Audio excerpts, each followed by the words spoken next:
El chico y la garza o El niño y la garza es una de las películas más especiales de Hayao Miyazaki. Onírica, surrealista, abstracta, pero que esconde un montón de mensajes y un montón de secretos. Muy buenas a todos y bienvenidos a mi canal. Bienvenidos al análisis de la última película del maestro Hayao Miyazaki. Un deleite visual, una cosa increíble a nivel artístico, pero es cierto que es una película que, por su tono onírico, cuesta entender cuáles son los temas trascendentales que está tocando. La película trata temas como el antibelicismo, algo que casi siempre está presente en las obras de Miyazaki, también el duelo de los niños ante tragedias o ante situaciones complicadas, lo hizo en El viaje de Chihiro, en Mi vecino Totoro, y aquí la situación es bastante similar, pero es que detrás de la historia principal de ese viaje que el protagonista va a hacer, Miyazaki nos está hablando de muchas cosas, del arte, del duelo, del legado, de su papel incluso como artista, de la sociedad, de lo que va a ser incluso de Estudio Ghibli, y como es una película tan onírica y quizá de las más abstractas que ha hecho él en toda su carrera,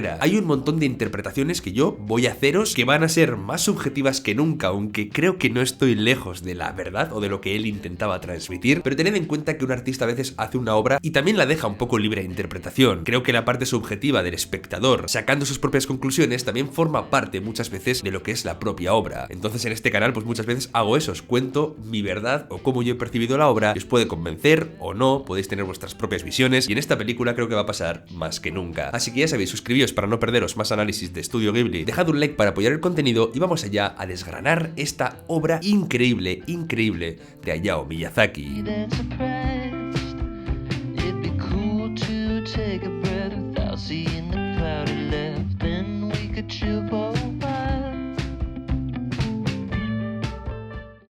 Vamos a hablar primero de lo que es la historia a nivel superficial, entre comillas, o lo que es la historia que estamos viendo, ¿no? ¿Cuál es el resumen del camino de Mahito? Para entender un poco primero el esqueleto de la obra para después entrar a desgranar cosas concretas. Mahito es un niño que ha perdido a su madre en la guerra, un niño que se muda con su padre fuera de Tokio a vivir con la hermana de su madre, alguien que va a sustituirla, y al niño le cuesta encajar esta situación. Echa de menos a su madre, no acepta a una madre nueva, está en un lugar ajeno que no conoce y también tiene sus problemas de adaptación. Y aquí tenemos la llamada de alguien, de un pariente suyo, su tío abuelo, tal y como dice, que desde esa torre en ruinas lo reclama para que vaya con él. Esto lo hace a través de la garza, que le cuenta primero mentiras sobre que su madre va a estar ahí, tiras entre comillas porque una versión de su madre sí va a estar, y también porque Natsuko, embarazada, la hermana de su madre, ha desaparecido. Entonces él se encamina en un viaje muy al estilo Alicia en el País de las Maravillas, a un mundo extraño en el que hay cosas rarísimas, ahora entraremos un poco a hablar de eso, en el cual termina encontrando a Natsuko, termina también encontrándose con una versión joven de su madre, encuentra un mundo entero construido debajo de esa torre, que recordad que se construyó porque un meteorito cayó ahí y el tío abuelo de Mahito pues estaba como obsesionado, era un hombre muy inteligente y quería investigar qué era lo que había ahí debajo, hasta que finalmente Mahito se pone cara a cara con el creador, con este maestro que es el tío abuelo que ha creado este mundo a través del meteorito, y le ofrece seguir con el legado, ser Mahito quien continúe manteniendo vivo ese mundo. Y Mahito pues aquí no quiere hacer eso, quiere seguir con su vida normal,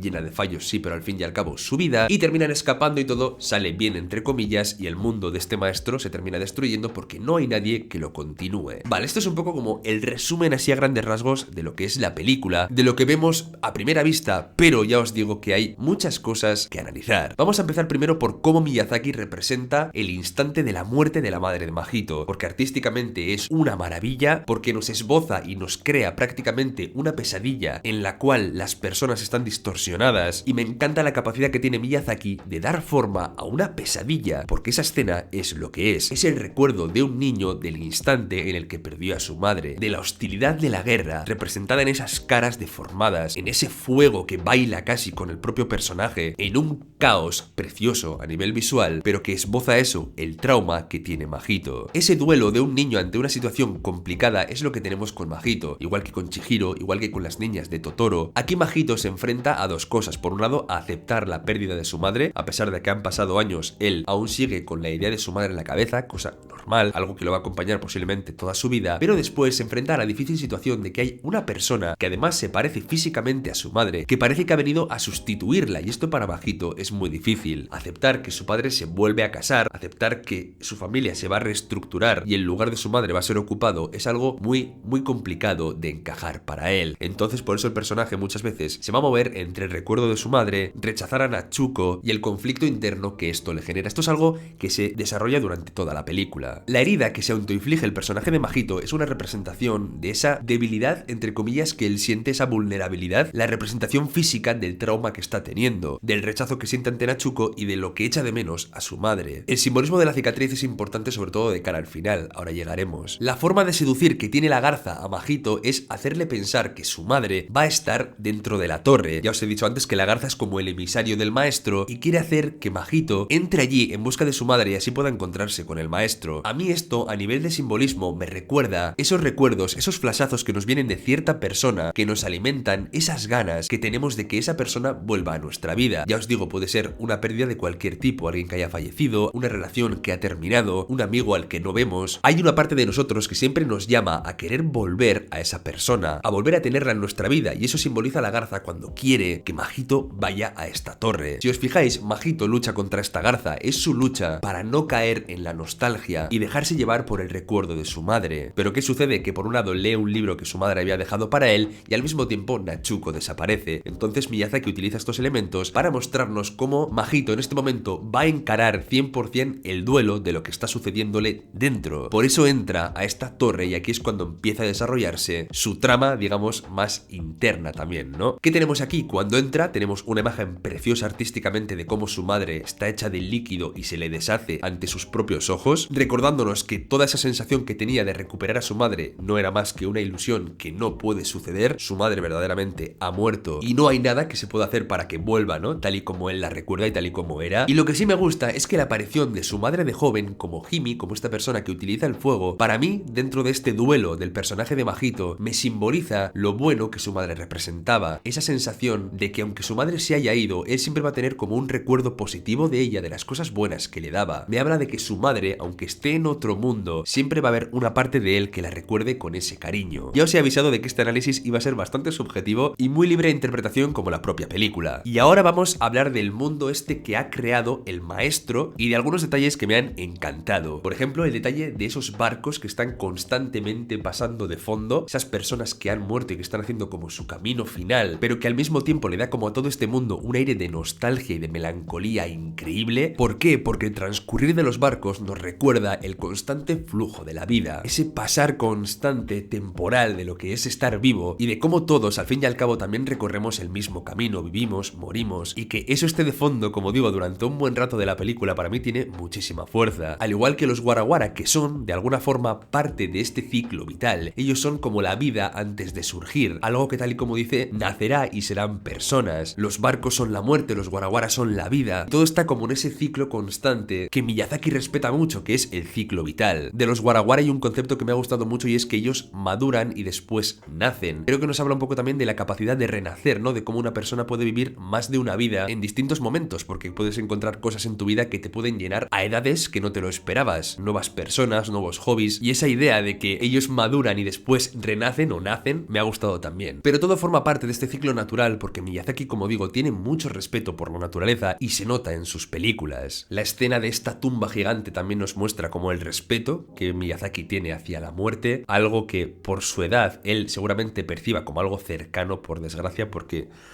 no sé, ojalá viviera para siempre este hombre porque me gustaría disfrutar toda mi vida de su arte, pero está claro que él es un hombre mayor y a la muerte le tiene como cierto respeto y esta imagen creo que nos representa todo esto. Luego también Kiriko es un personaje que aparece de joven ahí y que lo que hace es a Mahito mostrarle lo que es la madurez, la responsabilidad, le enseña el trabajo, ¿no? A través de la pesca. Y trabajar para Miyazaki siempre ha simbolizado el hecho de coger responsabilidades, de empezar a ser adulto, de la madurez, y en cierto modo Mahito también se está acercando a ese momento de su vida. Todo este duelo y este proceso que está viviendo de su madre le está haciendo crecer y madurar. Y esto es lo que se nos quiere mostrar en esta escena de él trabajando, él empezando a ser un adulto. Más, otro detalle, el mundo, es decir, las olas, quitan el vendaje que tiene Mahito, queriéndonos decir que el mundo en el que vamos a vivir cuando seamos adultos o simplemente siendo niños, pero el propio mundo va a ser el responsable de dejar a la vista nuestras vulnerabilidades, nuestros fallos, y que todo el mundo las tenemos, porque si os fijáis, Kiriko le responde diciendo, mira, yo también tengo una cicatriz aquí, y la llevo con orgullo casi, ¿no? Por lo que he vivido, con lo cual ahí está un poco el mensaje de que todos vamos a tener esas vulnerabilidades, que vamos a vivir con ellas y que puede que un día incluso estemos orgullosos de haber pasado por ellas y serán una marca que llevar con felicidad. Hay un par de escenas también en las cuales vemos como una especie de haz de luz sobre Mahito, dejándonos claro pues que esa sensación de que es un personaje elegido está ahí. También me ha encantado cómo uno de los pelícanos herido le cuenta a Mahito que su raza tiene también un problema, que se están muriendo de hambre y que por eso se alimentan de los Wara Wara, que no lo hacen simplemente por hacer el mal, y creo que esto Miyazaki lo hace para demostrarnos que los pelícanos, unos personajes que en la película habíamos visto atacando a Mahito, intentándoselo comer, primero, después comiéndose los Wara Wara, en realidad no son malos, no quieren atacar a las cosas porque sí, sino que tienen un drama detrás. Su raza está a punto de desaparecer porque no hay comida, con lo cual detrás de los actos que de primeras pueden parecer malos, puede haber personas o comunidades enteras sufriendo, y eso es lo que quiere contarnos un poco Miyazaki, que las cosas no siempre son tan fáciles como decir estos son malos y estos son buenos. Las personas, en general, quizá lleguen a límites insospechados simplemente por sobrevivir. Para mí, el proceso de aceptación o el final del duelo de Mahito llega en la escena del parto de Natsuko, en la cual le llama madre, quiere salvarla, y creo que es una prueba para los dos personajes, porque también Natsuko un poco al principio siente como rechazo hacia él, y aunque los dos han chocado, después en esa escena al final Natsuko quiere protegerlo porque le dice vete de aquí porque vas a acabar mal, y al mismo tiempo él quiere salvarla, de manera que su vínculo ya se ha forjado y se han aceptado el uno al otro. El hecho de que Mahito interceda en el parto de Natsuko también nos quiere decir que Natsuko es una madre a la que de pronto le ha llegado un niño que no es suyo y al cual tiene que cuidar, con lo cual ella también tiene una especie de duelo de aceptarlo en su familia, ¿no? Con lo cual ese confrontamiento es muy importante para que los dos acepten quererse, cuidarse y vivir juntos como una familia en el futuro. Himi, como os he dicho, también para mí es el recuerdo de la madre que Mahito va a llevar siempre con él. Que esté representado con el fuego tiene mucho que ver porque el fuego es la pasión, es el recuerdo que va a tener ahí siempre ardiendo de su madre dentro de él. A nivel simbólico es muy bonito. Y luego dentro de la historia pues simplemente Himi es un personaje que vive en otro mundo, en otra puerta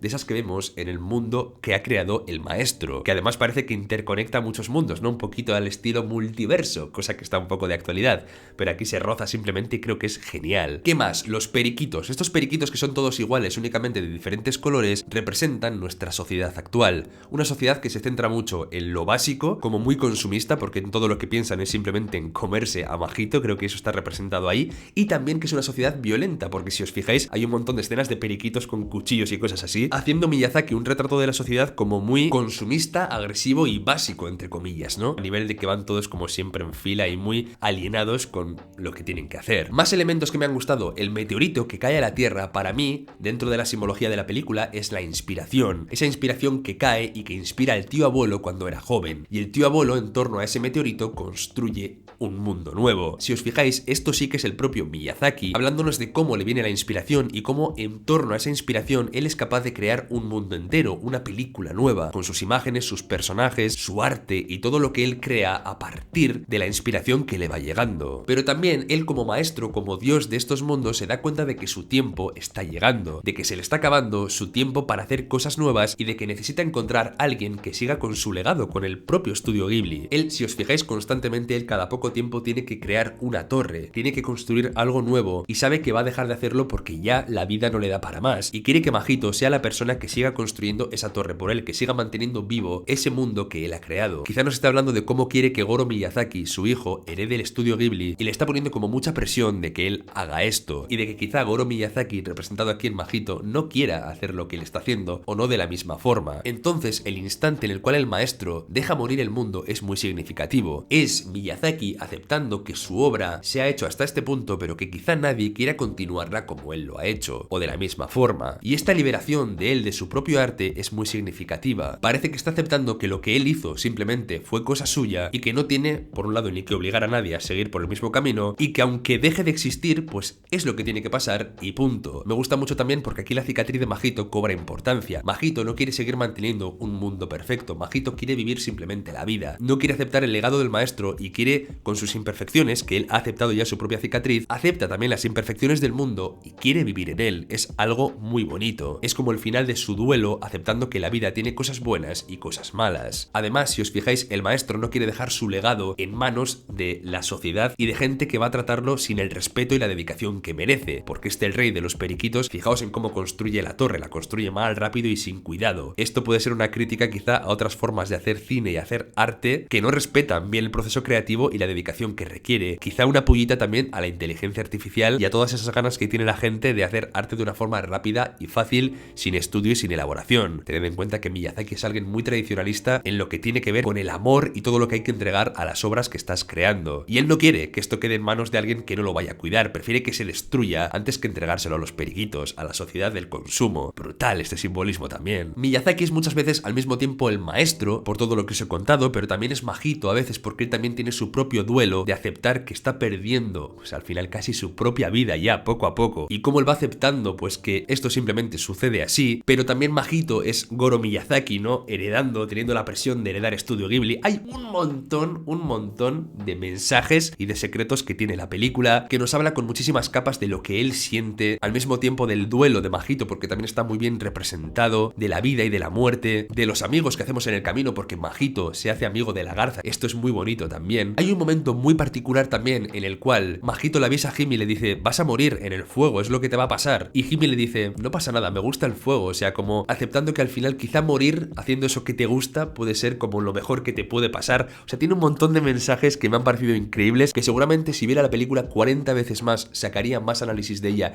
y más subtexto, pero creo que por este vídeo es suficiente porque os he contado un montón de cosas. Me parece una película, ya os digo, obtusa, más cerrada de lo normal para ser Miyazaki, que siempre ha tenido mensajes latentes, no subyacentes, pero que en este caso es como muy personal lo que nos está contando. Espero que os haya gustado mi análisis, un poco para explicar lo que es la película como tal y luego también para interpretar un montón de las cosas que aparecen en ella. Seguramente me haya dejado cosas, si habéis visto más cosas que yo o cosas diferentes, dejádmelo en los comentarios. Esta película ha sido un maravilloso viaje personal e íntimo al interior de un director contrastado como Hayao Miyazaki, a empatizar cómo se puede sentir un hombre que ha dedicado toda su vida al arte cuando su propia vida se encuentra cerca del final, y como tal la película es una experiencia increíble, una obra maestra, que no es quizá de las obras más fáciles de Ghibli en este sentido, pero que para mí, por lo que os he comentado, tiene mucho valor. Muchas gracias por haber venido al vídeo, ya sabéis, si os ha servido dejad un like, no cuesta nada, suscribíos al canal para no perderos más análisis de este mundo de Ghibli o de más cosas que están por venir, no tengáis ninguna duda, y nos vemos dentro de poco por aquí.